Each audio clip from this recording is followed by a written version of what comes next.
I know, I'm like suddenly on a radio show now. I know, like, it's weird. Yeah. It's fine. I know. Okay.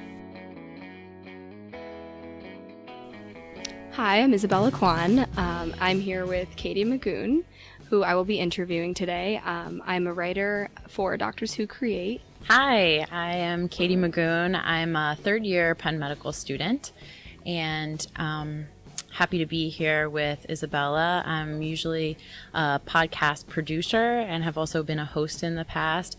From the time I was little, the thing I would get in trouble for was socializing too much and chatting too much with people. As one of the surgeons that I worked with, when they were giving me feedback, they said, you definitely have the gift of gab. Oh so, my gosh, I like that. Which I'm not sure was a compliment, but that's fine. And so I love getting to know people and hearing people's stories, and getting to do that while being recorded is like a little bit awkward, but a fun challenge, partially because Terry Gross, who's a podcast host of Fresh Air on NPR, she's just one of my heroes. And I just think she's so good at communicating. And to me, as physicians, we have lab values, we have our physical exam, we have all of those things, but everybody will tell you, when you get to medical school, everyone says, you get the diagnosis from the history. So it's just so important that you can effectively communicate. Right. And so I've kind of tried to take that seriously and challenge myself with that a little bit. I don't really feel that comfortable being recorded, but it's like a fun, safe challenge. Right. It all sort of ties together because of the importance of communication and storytelling. My family is pretty rooted in healthcare.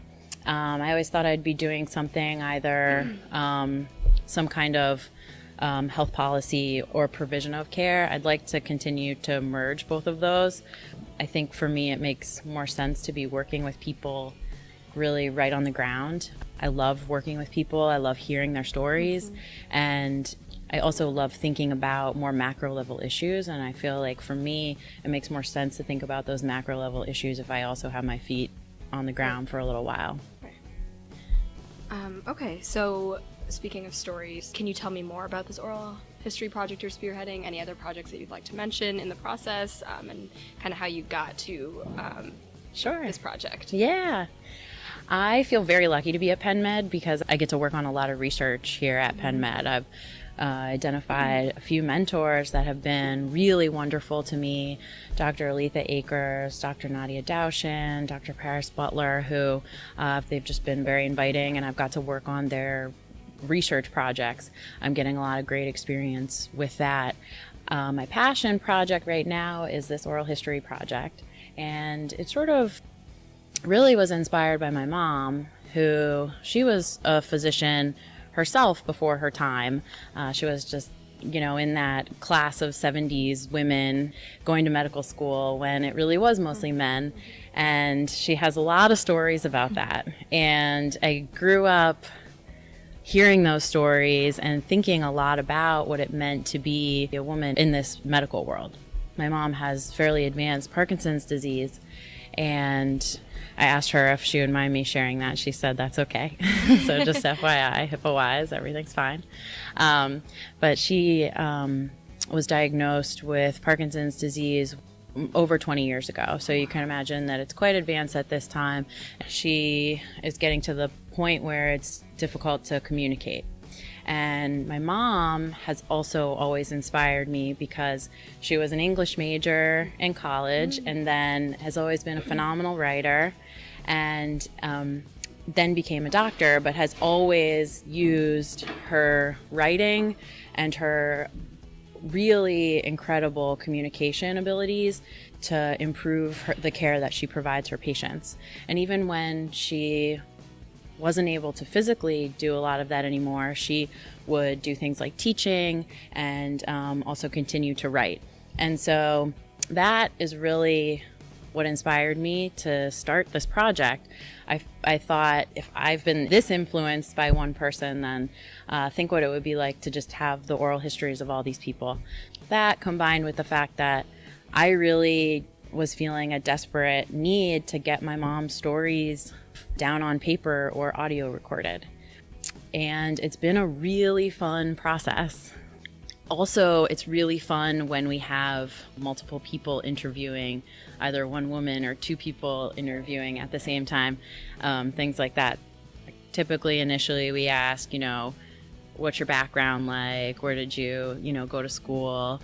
Things like that. And then, we often ask things like, what did your parents think? Because my mom will often say, everybody expected her. She met my father when they were both in medical school, and everyone sort of said, okay, when are you going to drop out of medical school? Like, you're married now, like you're done. Can we stop this, charade? And she kept going, and luckily, she had a very supportive feminist husband. But, it's little stories like that.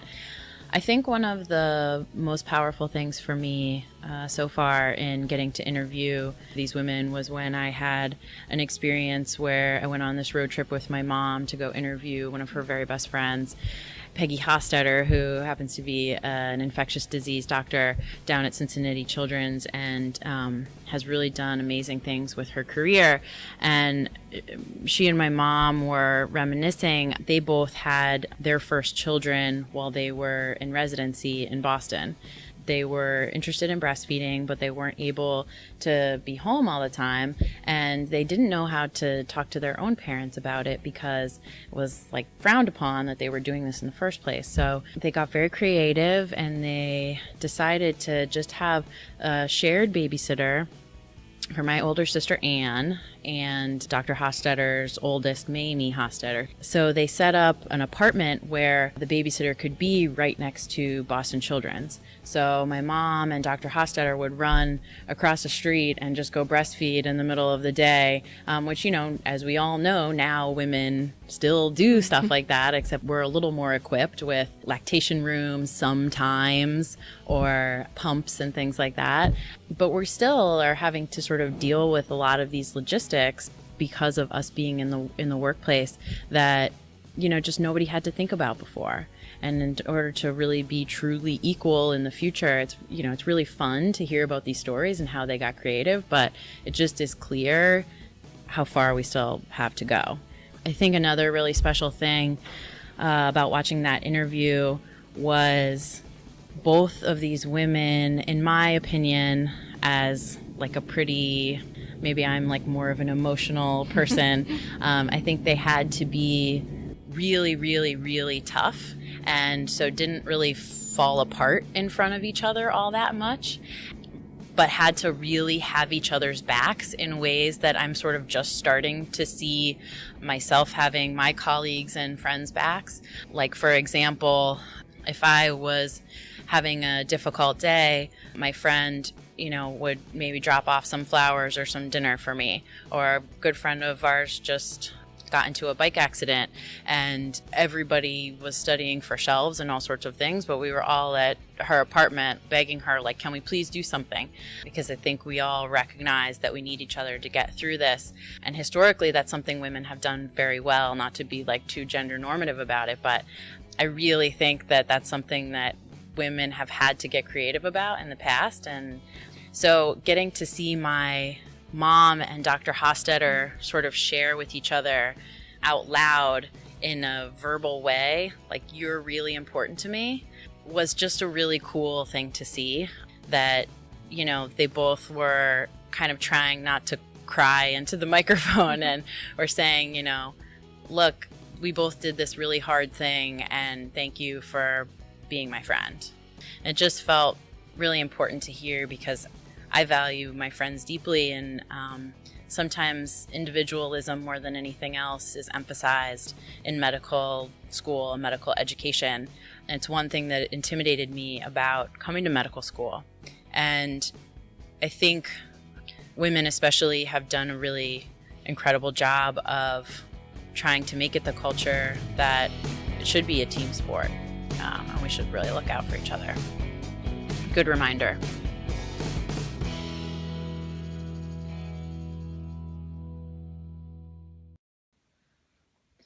Did you guys know that you were doing something so extraordinary at that time? Or were you just kind of doing it? Or both? I think I just kind of was doing it. It was my job. I feel the same way. I don't think either of us was motivated by being a trailblazer or somehow, changing the equation. I think both of us felt that, a woman can be a professional, a woman can be a leader as chief resident, and a woman can be a mother. And it's really important to do both. And so I think we were committed to doing both. Yeah. It seems like you relied on each other to help remind each other that that's a valid thing to do in a time when maybe not everybody thought that that was a valid thing to do, too. I think you summarized it well. Yeah.